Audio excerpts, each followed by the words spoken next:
버려진 아이를 품은 죄인이 있었습니다. 천민의 젖을 먹고 자란 그 아이는 훗날 왕보다 존경받는 존재가 되었습니다. 이것은 조선 중종 시절 한양 성저 심리에서 벌어진 실화입니다. 사람들은 오랫동안 이 이야기를 입에서 입으로 전했고 지금도 그 교훈은 살아 숨쉬고 있습니다. 때는 중종 15년 한양 성저 심리 한 구석에 움막 하나가 있었습니다. 그곳엔 원려라는 여인이 살고 있었습니다. 원려는 관비의 딸로 태어날 때부터 천민의 신분을 벗어날 수 없는 운명이었습니다. 그나마 어머니가 궁중 침방에서 일하며 바느질 솜씨가 뛰어나 양반집 교수들의 옷을 만드는 일을 했기에 원려 역시 어릴 적부터 바느질을 익혔습니다. 하지만 원려가 15이 되던 해 어머니가 갑작스레 병으로 세상을 떠났습니다. 홀로 남은 원려는 관가의 종이 되어 온갖 자비를 해야 했습니다. 물을 길어 나르고 방을 쓸고 때로는 부잣집 잔치에 불려가 시중을 들었습니다. 그러던 어느 날 좌의정 댁에서 큰 잔치가 열렸습니다. 원려도 다른 여종들과 함께 불려갔습니다. 그날 밤 좌의정 댁의 장남인 이원주가 취중에 원려를 범했습니다. 원려는 울부짖으며 저항했지만 소용없었습니다. 다음 날 좌의정 부인은 이 일을 알게 되었지만 아들을 나무라기는커녕 원려를 불러 은자 몇 냥을 던져주며 말했습니다. 내가 입을 열면 너와 내 핏줄이 모두 죽는다. 이 은자나 받고 조용히 사라져라. 원려는 떨리는 손으로 은자를 집어들었습니다. 그리고 그날로 관가를 떠나 성저 심리 끝자락에 작은 움막을 짓고 숨어 살았습니다. 석 달이 지나자 원려의 배가 불러왔습니다. 아이를 가진 것입니다. 사람들은 원려를 손가락질했습니다. 전현이 누구 씨를 받았는지 모르는 잡것을 배에 품고 있구나. 천민 주제에 몸을 팔아 임신까지 하다니 참으로 더러운 년이로세. 원려는 아무 말도 하지 못했습니다. 진실을 말하면 자신과 아이가 모두 죽는다는 것을 알고 있었습니다. 그저 낮에는 품팔이를 하고 밤에는 바느질 일감을 받아 근근히 살아갔습니다. 그해 겨울 원려는 홀로 아이를 낳았습니다. 사내 아이였습니다. 아이는 작고 여렸지만 울음소리만은 또렷했습니다. 원려는 아이를 품에 안고 눈물을 흘렸습니다. 내가 무슨 죄가 있느냐. 내 어미의 팔자가 사나워 너를 이런 곳에서 낳게 되었구나. 원려는 아이에게 준서라는 이름을 지어주었습니다. 하늘이 준 아이라는 뜻이었습니다. 그러나 마을 사람들은 준서를 잡것이라 불렀습니다. 아버지도 모르는 천민의 핏줄이라는 뜻이었습니다. 준서가 3살이 되던 해봄 한양에 큰 전염병이 돌았습니다. 많은 사람이 죽어나갔고 원려 역시 병에 걸렸습니다. 그녀는 열흘을 앓다가 결국 숨을 거두었습니다. 마지막 순간 원려는 준서를 품에 안고 말했습니다. 준서야, 어미가 미안하구나. 너를 이렇게 남겨두고 가게 되어. 부디 살아다오. 하늘이 너를 지켜줄 것이다. 원려가 죽자 준서는 완전히 혼자가 되었습니다. 3살 난 아이가 홀로 움막에 남겨진 것입니다. 이웃들은 아무도 준서를 거두려 하지 않았습니다. 천민의 자식, 그것도 아버지조차 모르는 잡것을 누가 키우려 하겠습니까? 준서는 며칠간 움막에서 굶주리며 울었습니다. 마을 사람들은 지나가며 힐끔거리며 쳐다볼 뿐 아무도 다가오지 않았습니다. 준서는 점점 기력을 잃어갔습니다. 그때였습니다. 한 여인이 나타났습니다. 그녀의 이름은 옥분이었습니다. 옥분은 도둑질을 했다는 죄목으로 관가에 끌려가 곤장을 맞고 얼굴에 낙인이 찍힌 죄인이었습니다. 그녀의 왼쪽 볼에는 도자가 새겨져 있었습니다. 사람들은 옥분을 보면 침을 뱉고 돌을 던졌습니다. 옥분이 준서의 움막 앞을 지나가다 아이의 울음소리를 들었습니다. 그녀는 잠시 망설이다가 움막 안으로 들어갔습니다. 준서는 엄마를 찾으며 울고 있었습니다. 옷은 더러워져 있었고 얼굴은 눈물과 콧물로 범벅이었습니다. 옥분은 준서를 안아 올렸습니다. 아이는 너무 가벼웠습니다. 며칠을 굶은 탓이었습니다. 옥분의 눈에서도 눈물이 흘러내렸습니다. 이 아이를 이렇게 버려두다니. 옥분 역시 아이가 있었습니다. 1년 전 사내 아이를 낳았지만 태어난 지 사흘 만에 죽었습니다. 남편은 옥분이 도둑질로 낙인 찍힌 것을 수치스러워하며 아이가 죽자마자 그녀를 내쫓았습니다. 옥분은 그 후로 홀로 성저 심리에서 구걸하며 살아가고 있었습니다. 옥분의 가슴에는 아직 젖이 남아 있었습니다. 그녀는 준서를 품에 안고 젖을 물렸습니다. 준서는 필사적으로 젖을 빨았습니다. 옥분은 준서를 안은 채 울었습니다. 너도 나처럼 버림받은 것이구나. 그렇다면 내가 너를 키우마. 다음 날부터 옥분은 준서를 업고 다니며 구걸을 했습니다. 사람들은 더욱 심하게 그녀를 손가락질했습니다. 저 도둑년이 이제 남의 자식까지 훔쳐 키우는구나. 저 아이도 자라면 도둑이 되겠지. 도둑의 젖을 먹고 자라는데 어찌 제대로 된 사람이 되겠는가. 누군가는 돌을 던졌고 누군가는 더러운 물을 끼얹었습니다. 하지만 옥부는 준서를 품에서 놓지 않았습니다. 그녀는 낮에는 국어를 하고 밤에는 남의 집 빨래를 해주며 근근히 살아갔습니다. 준서에게 먹일 죽 한 그릇을 얻기 위해 온종일 무릎 꿇고 빌어야 했습니다. 준서가 5살이 되던 해 한양에 흉년이 들었습니다. 곡식값이 치솟고 가난한 이들은 풀뿌리를 캐먹으며 연명했습니다. 옥분과 준서도 하루 한 끼조차 제대로 먹지 못하는 날이 많았습니다. 어느 날 옥분은 장터에서 쓰러졌습니다. 너무 오래 굶은 탓이었습니다. 준서는 어미를 흔들며 울었습니다. 어미, 어미, 일어나세요. 지나가던 사람들은 쳐다보기만 할 뿐 아무도 돕지 않았습니다. 그때 한 노승이 다가왔습니다. 그는 봉은사의 해안 스님이었습니다. 해안 스님은 옥분에게 물을 먹이고 품속에서 꺼낸 약을 먹였습니다. 보살께서 이 아이를 키우고 계시는군요. 옥분은 고개를 끄덕였습니다. 해안 스님은 준서를 물끄러미 바라보았습니다. 이 아이의 눈빛을 보니 범상치 않습니다.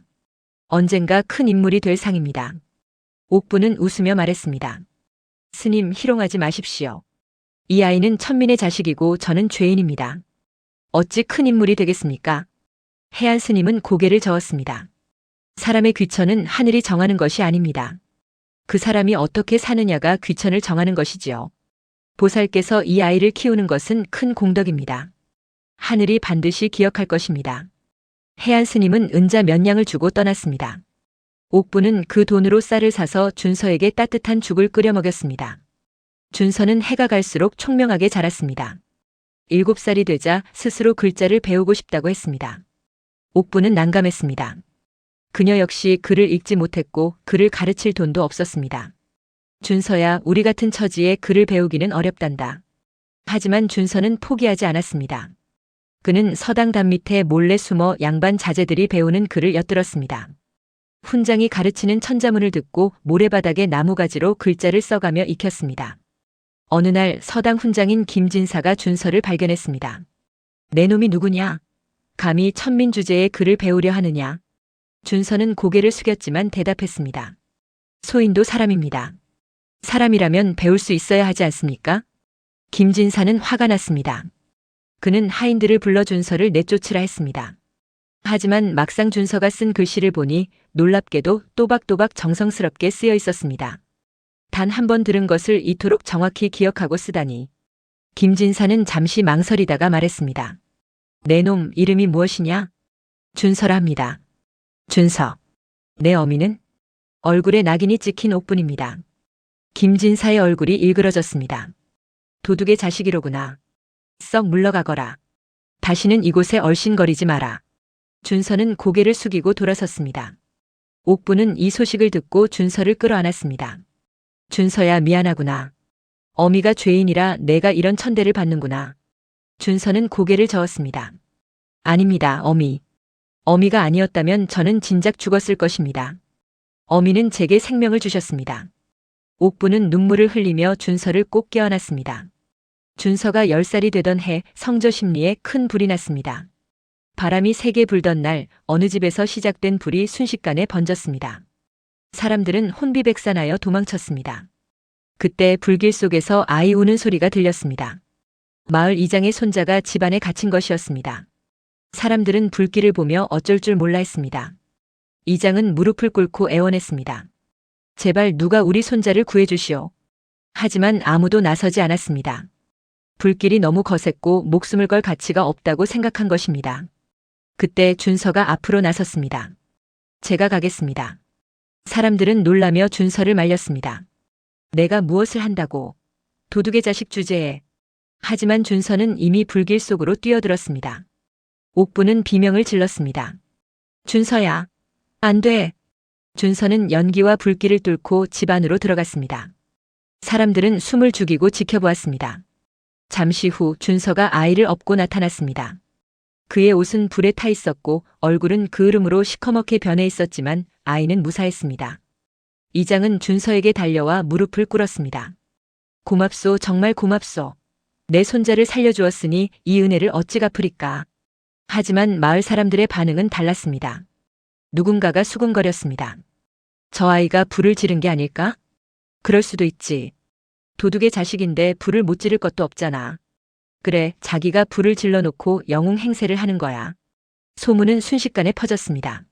사람들은 준서를 보면 돌을 던지고 욕을 퍼부었습니다. 이장조차도 주변의 눈치를 보며 준서를 멀리했습니다. 옥부는 준서를 안고 움막 안에서 며칠을 나오지 못했습니다. 준서는 화상 입은 팔을 감싸며 말했습니다. 어미, 제가 잘못했습니까? 옥부는 눈물을 흘리며 대답했습니다. 아니다, 준서야. 내가 한 일은 옳은 일이었다. 하지만 사람들은 우리를 믿지 않는구나. 준서는 고개를 끄덕였습니다. 그의 눈빛에는 슬픔과 함께 무언가 단단한 것이 자리 잡고 있었습니다. 그해 가을 옥분이 다시 병에 걸렸습니다.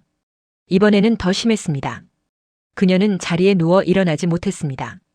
준서는 필사적으로 약을 구하러 다녔습니다. 양반집 문 앞에 무릎 꿇고 빌었고 약방 앞에서 하루 종일 서서 구걸했습니다. 어느 날 준서는 좌이정댁 앞을 지나가게 되었습니다. 그는 자신이 그 집의 피를 이어받은 자식이라는 것을 모르고 있었습니다. 준서는 문 앞에 무릎을 꿇고 애원했습니다. 부디 약을 구할 돈을 주십시오. 제 어미가 죽어갑니다. 좌이정댁의 하인이 나와 준서를 내쫓았습니다. 썩 물러가지 못할까? 더러운 거지 녀석이. 그때 좌이정의 아들 이원주가 마침 집에 돌아오는 길이었습니다. 그는 준서를 보고 물었습니다. 저 아이는 누구냐? 성저심리의 천민 자식입니다, 도련님. 이원주는 준서를 물끄러미 바라보았습니다. 무언가 낯익은 느낌이 들었습니다. 하지만 그는 곧 고개를 돌렸습니다. 그런 자식에게 돈을 줄 필요 없다. 내쫓아라. 준서는 땅바닥에 머리를 찌우며 울었습니다. 하지만 아무도 그를 돌아보지 않았습니다. 그날 밤 준서는 빈손으로 움막에 돌아왔습니다. 옥부는 준서를 보며 힘없이 웃었습니다.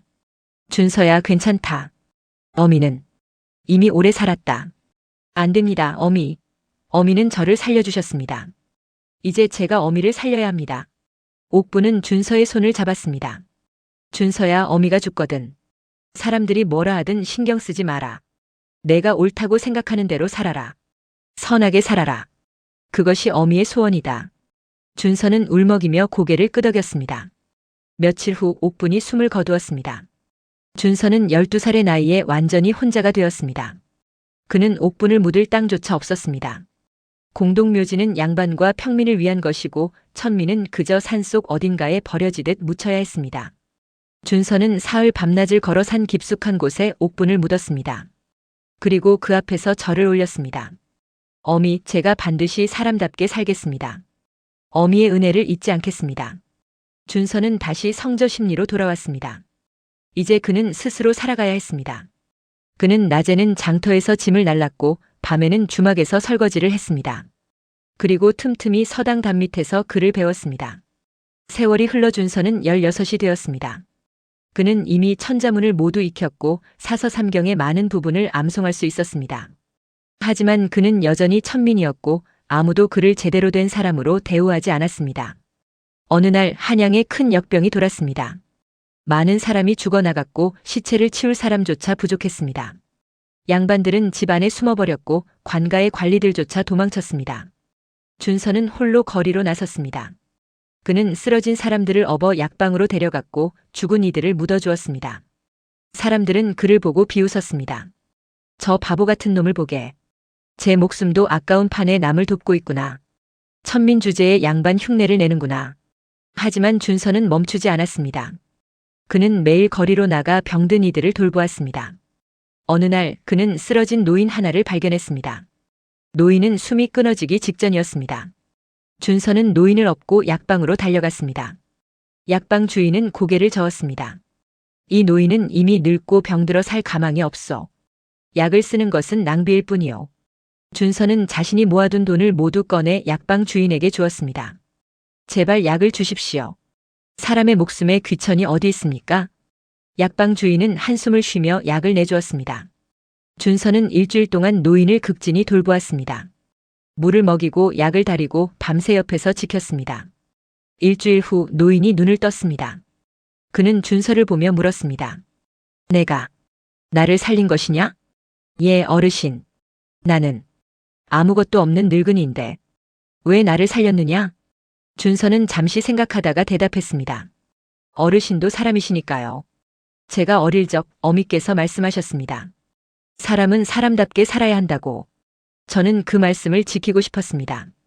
노인은 준서의 손을 잡았습니다. 그의 눈에서 눈물이 흘러내렸습니다. 내 어미는 훌륭한 분이로구나.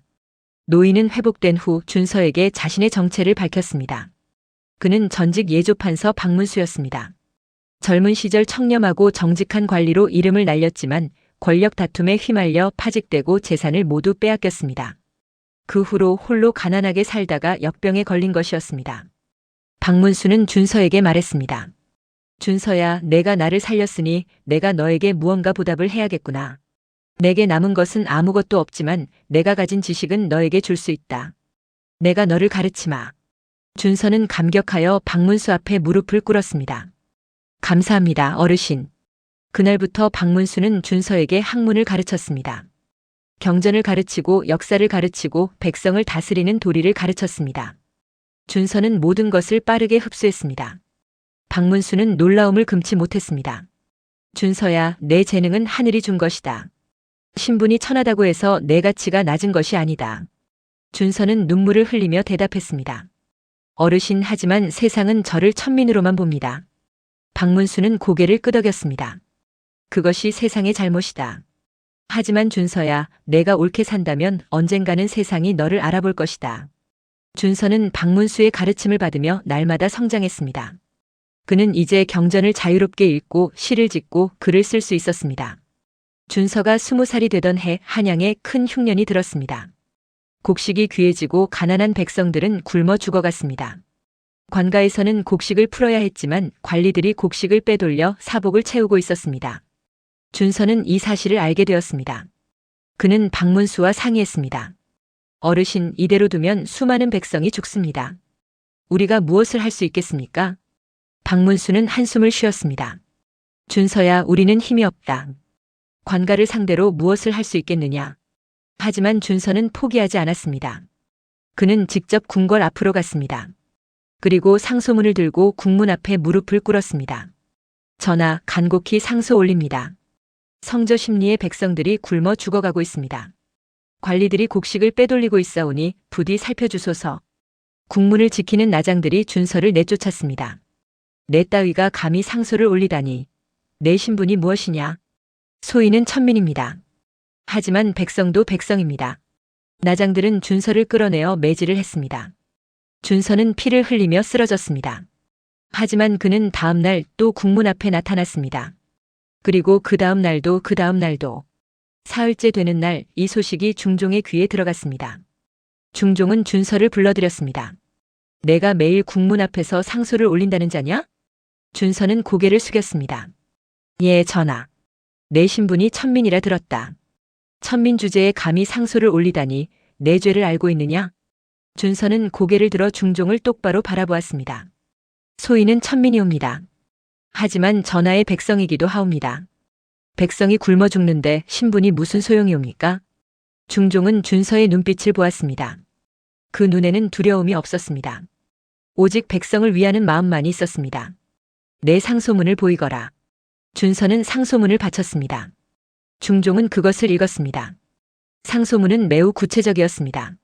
어느 관리가 얼마만큼의 곡식을 빼돌렸는지, 그 곡식이 어디로 갔는지 모두 상세히 적혀 있었습니다. 중종은 즉시 조사를 명했습니다. 그리고 준서의 말이 모두 사실임이 밝혀졌습니다. 관리들은 파직되고 처벌받았으며 곡식은 백성들에게 돌아갔습니다. 중종은 준서를 다시 불렀습니다. 준서야, 내가 백성을 위해 목숨을 걸었구나. 짐이 너에게 상을 내리고자 하는데 무엇을 원하느냐? 준서는 고개를 숙였습니다. 소인은 아무것도 원하지 않습니다. 다만 백성들이 굶지 않게 되었으니 그것으로 족합니다. 중종은 감동했습니다. 내 마음이 참으로 고결하구나. 짐이 너에게 벼슬을 내리고자 한다. 하지만 조정의 대신들이 반대하고 나섰습니다. 전하, 안 됩니다. 저자는 천민입니다. 천민에게 벼슬을 내리면 조정의 질서가 무너집니다. 그렇습니다, 전하. 신분제도는 하늘이 정한 것이옵니다. 이를 어지럽히면 나라가 혼란에 빠질 것입니다. 중종은 난처해했습니다. 준서는 고개를 숙이며 말했습니다. 전하, 소인은 벼슬을 원하지 않습니다. 다만 한 가지 소원이 있사옵니다. 말해보거라. 소인을 키워준 어미 옥부는 도둑이라는 죄명을 쓰고 죽었습니다. 하지만 어미는 정말로 도둑이 아니었습니다. 어미는 배고픈 아이에게 밥을 주려다 양반댁 부엌에 들어갔다가 도둑으로 몰렸을 뿐입니다. 부디 어미의 누명을 벗겨주소서. 중종은 즉시 조사를 명했습니다. 그리고 옥분이 정말로 배고픈 아이를 위해 밥을 얻으려 했다가 도둑으로 몰렸다는 사실이 밝혀졌습니다. 당시 그 집의 주인은 옥분을 일부러 도둑으로 몰아 낙인을 찍었던 것입니다. 중종은 옥분의 죄를 사면했습니다. 그리고 준서에게 말했습니다. 준서야, 내 어미는 죄인이 아니었다. 이제 당당히 살아가거라. 준서는 눈물을 흘리며 절을 올렸습니다. 그 후 준서의 소문은 온 한양에 퍼졌습니다. 천민 출신이지만 백성을 위해 목숨을 걸고 자신보다 어미의 명예를 먼저 생각한 효자라는 소문이었습니다. 사람들은 준서를 만나면 고개를 숙여 인사를 했습니다. 하지만 준서에게는 아직 풀리지 않은 의문이 하나 있었습니다. 자신의 아버지가 누구인가 하는 것이었습니다. 옥부는 죽기 전까지 이 사실을 말하지 않았습니다. 어느 날 해안 스님이 준서를 찾아왔습니다. 준서야, 내가 듣기 힘든 이야기를 해주려 한다. 스님은 준서의 출생 비밀을 털어놓았습니다. 준서의 아버지가 좌의정 댁의 장남 이원주라는 것, 그리고 옥분이 강제로 범해졌다는 것을 말했습니다. 준서는 망연자실했습니다. 자신이 그토록 증오하던 양반의 자식이었다는 것, 그리고 어미가 그토록 고통받았다는 것을 알게 된 것입니다. 스님, 저는 어찌해야 합니까? 해안 스님은 준서의 어깨에 손을 얹었습니다. 준서야, 내 아버지가 누구든 중요하지 않다. 중요한 것은 내가 누구인가이다. 너는 옥분의 아들이다. 그리고 너 자신이다. 준서는 고개를 끄덕였습니다. 그는 결심했습니다. 이원주를 찾아가 진실을 밝히기로. 준서는 좌의정 댁을 찾아갔습니다. 이원주는 이미 좌의정의 자리를 물려받아 높은 지위에 올라 있었습니다. 준서는 이원주 앞에 섰습니다. 대감, 소인은 준서랍니다. 이원주는 준서를 보았습니다. 그는 무언가 낯익은 느낌을 받았지만 정확히 기억할 수 없었습니다. 무슨 일이냐? 대감께서는 20여 년 전 원려라는 여인을 기억하십니까? 이원주의 얼굴이 굳어졌습니다. 그 이름을 어찌 아느냐? 원려는 제 생모였습니다. 그리고 대감은 제 아버지이십니다. 이원주는 뒤로 물러섰습니다. 그의 얼굴은 창백해졌습니다. 무슨 헛소리냐? 소인은 헛소리를 하지 않습니다. 원려는 대감에게 범해진 후 소인을 낳았고 가난 속에서 죽었습니다. 그리고 소인은 천민옥분의 손에서 자랐습니다. 이원주는 자리에 주저앉았습니다. 그는 알고 있었습니다. 자신이 젊은 시절 저지른 죄를 알고 있었습니다. 너는 무엇을 원하느냐? 돈이냐? 지위냐? 준서는 고개를 저었습니다. 소인은 아무것도 원하지 않습니다. 다만 대감께 말씀드리고 싶었습니다. 대감께서 버린 씨앗이 이렇게 자랐다는 것을 보여드리고 싶었습니다. 이원주는 준서를 물끄러미 바라보았습니다. 준서의 눈에는 증오가 없었습니다.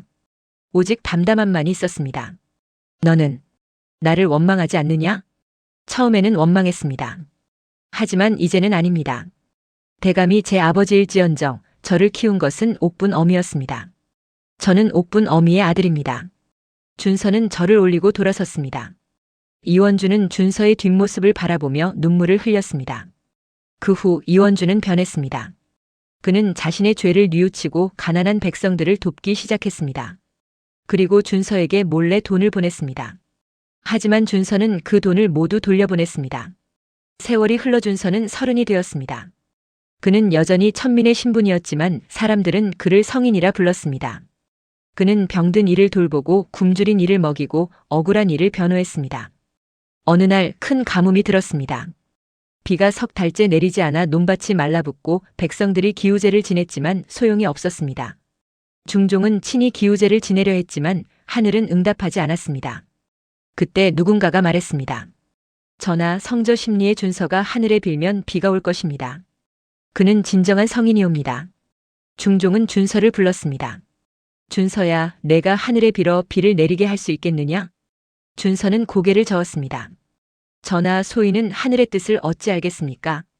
다만 백성들이 고통받는 것이 안타까울 뿐입니다. 그렇다면 내가 무엇을 할 수 있느냐? 준서는 잠시 생각하다가 말했습니다. 저나 소인이 백성들과 함께 기도하겠습니다. 혹시 하늘이 소인의 정성을 보신다면 비를 내려주실 것입니다. 준서는 성저 심리로 돌아가 백성들을 모았습니다. 그리고 함께 하늘에 기도했습니다. 그들은 사흘 밤낮을 기도했습니다. 준서는 물 한 모금 마시지 않고 하늘에 절을 올렸습니다. 사흘째 되는 날 하늘에서 먹구름이 몰려왔습니다. 그리고 비가 내리기 시작했습니다. 백성들은 환호성을 질렀습니다. 성인이시다. 준서 성인께서 비를 내리게 하셨다. 중종도 이 소식을 듣고 감탄했습니다. 그는 준서를 다시 불렀습니다. 준서야, 내가 이룬 일은 기적이다. 짐이 너에게 반드시 벼슬을 내리겠다. 하지만 조정 대신들은 여전히 반대했습니다. 그들은 신분제도가 무너지는 것을 두려워했습니다. 중종은 고민했습니다. 그때 준서가 말했습니다. 저나 소인에게 벼슬을 내리지 마소서. 소인은 백성으로 남고 싶습니다. 벼슬을 받으면 소인은 더 이상 백성들과 함께할 수 없습니다. 중종은 준서의 말에 깊이 감동했습니다. 준서야, 내 마음이 진정 고결하구나. 그렇다면 짐이 너에게 다른 것을 내리마. 내가 살고 있는 성저 심리 땅을 너에게 하사하겠다. 그리고 그곳에서 백성들을 가르치고 돌보거라. 준서는 절을 올렸습니다. 그 후 준서는 성저 심리의 서당을 열었습니다. 신분에 관계없이 누구나 배울 수 있는 서당이었습니다. 양반의 자제도 오고 평민의 자식도 오고 천민의 아이도 왔습니다. 준서는 모두를 똑같이 가르쳤습니다. 배움에 귀천이 없다. 너희는 모두 사람이다. 세월이 흘러 준서는 예순이 되었습니다. 그는 여전히 백성들과 함께 살았고 병든 이를 돌보고 억울한 이를 도왔습니다. 그의 명성은 온 나라에 퍼졌습니다. 어느 날 이원주가 준서를 찾아왔습니다. 그는 이미 늙어 있었고 병들어 있었습니다. 준서야, 내가 너를 찾아왔다. 준서는 이원주를 맞이했습니다. 대감, 무슨 일로 오셨습니까? 이원주는 준서 앞에 무릎을 꿇었습니다. 준서야, 용서해다오. 내가 내 어미에게 그리고 너에게 너무나 큰 죄를 지었다. 준서는 이원주를 일으켜 세웠습니다. 대감, 일어나십시오. 저는 이미 대감을 용서했습니다. 어찌 그럴 수 있느냐? 준서는 웃으며 대답했습니다. 옥분 어미께서 말씀하셨습니다. 미움은 미움을 낳지만 용서는 평화를 낳는다고. 저는 그 가르침을 따를 뿐입니다. 이원주는 준서를 껴안고 울었습니다. 그는 그날 밤 준서의 품에서 편안히 숨을 거두었습니다. 준서가 70이 되던 해 그는 병들었습니다. 온 한양의 백성들이 준서를 위해 기도했습니다. 중종은 친히 어의를 보냈지만 준서의 병은 나아지지 않았습니다. 준서는 마지막 날 제자들을 불러 모았습니다. 너희들아, 내가 이제 떠난다. 하지만 슬퍼하지 마라. 나는 행복한 삶을 살았다. 스승님, 마지막으로 가르침을 주십시오.